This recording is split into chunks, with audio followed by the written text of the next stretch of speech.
মাওসিকে ২ ভাগ না করলে কঠোর কর্মসূচির হুঁশিয়ারি মাধ্যমিকের শিক্ষক কর্মকর্তাদের।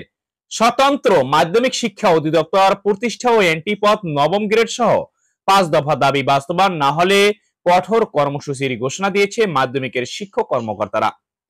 আগামী ৩০ সেপ্টেম্বরের মধ্যে এসব দাবি আদায়ে আলটিমেটাম দিয়েছেন তারা।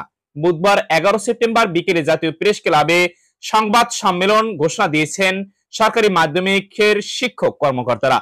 স্বতন্ত্র মাধ্যমিক শিক্ষা অধিদপ্তর ও এন্ট্রি পদ নবম গ্রেড বাস্তবায়ন পরিষদ এবং বাংলাদেশ সরকারি মাধ্যমিক শিক্ষক সমিতি পক্ষ থেকে এই সংবাদ সম্মেলনের আয়োজন করা হয়। আগামী ৩০ সেপ্টেম্বরের মধ্যে এসব দাবি না মানলে চলতি বছরের ৫ অক্টোবর বিশ্ব শিক্ষক দিবসে ৬৪ জেলায় একযোগে কর্মসূচির ঘোষণা হুঁশিয়ারি দিয়েছেন তারা। সংবাদ সম্মেলনে বক্তারা বলেন, স্বতন্ত্র মাধ্যমিক শিক্ষা অধিদপ্তরের বঞ্চিত সহকারী শিক্ষকদের সিনিয়র শিক্ষক পদে পদোন্নতি এবং বকেয়া টাইম স্কেল ও সিলেকশন গ্রেড এর মঞ্জুরি আদেশের গেজেট করতে হবে। সংবাদ সম্মেলনে লিখিত বক্তব্য পাঠ করেন স্বতন্ত্র মাধ্যমিক শিক্ষা অধিদপ্তর ও এন্ট্রি পদ নবম গ্রেড বাস্তবায়ন পরিষদের আহ্বায়ক ও মাধ্যমিক শিক্ষা উচ্চশিক্ষা অধিদপ্তরের ঢাকা অঞ্চলের উপপরিচালক ডক্টর মোহাম্মদ মোস্তাফিজুর রহমান।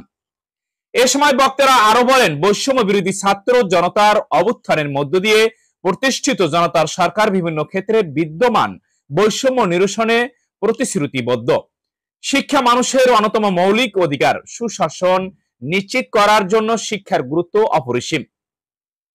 শিক্ষা ব্যবস্থা সংস্কার করা সরকারের অন্যতম কাজ বলে প্রধান উপদেষ্টা ইতিমধ্যে ঘোষণা করেছেন। এতে বিভিন্ন সমস্যায় জর্জরিত শিক্ষার মেরুদণ্ড মাধ্যমিক স্তরের শিক্ষক কর্মকর্তারা আশান্বিত। ৫ দাবি হলো স্বতন্ত্র মাধ্যমিক শিক্ষা অধিদপ্তর প্রতিষ্ঠা, সরকারি মাধ্যমিক সহকারী শিক্ষকদের এন্ট্রি পদ নবম গ্রেডে উন্নীত করে ৪ স্তরীয় পদ সোপান বাস্তবায়ন, অনতিবিলম্বে আঞ্চলিক উপপরিচালকের প্রশাসনিক এবং আর্থিক ক্ষমতা সংরক্ষণ সহ মাধ্যমিকের সকল কার্যালয় স্বতন্ত্র ও মর্যাদা রক্ষা, বিদ্যালয় পরিদর্শন শাখার সব শূন্য পদে নিয়োগ, পদোন্নতি ও পদায়ন, বকেয়া সিলেকশন গ্রেড ও টাইম স্কেলের মঞ্জুরি আদেশ দেওয়া। সম্মানিত দর্শক শ্রোতা, আমাদের দৈনিক শিক্ষা সময়ের ভিডিওটি ভালো লাগলে অবশ্যই আমাদের ইউটিউব চ্যানেলটি সাবস্ক্রাইব করে পাশে থাকবেন। আল্লাহ হাফেজ।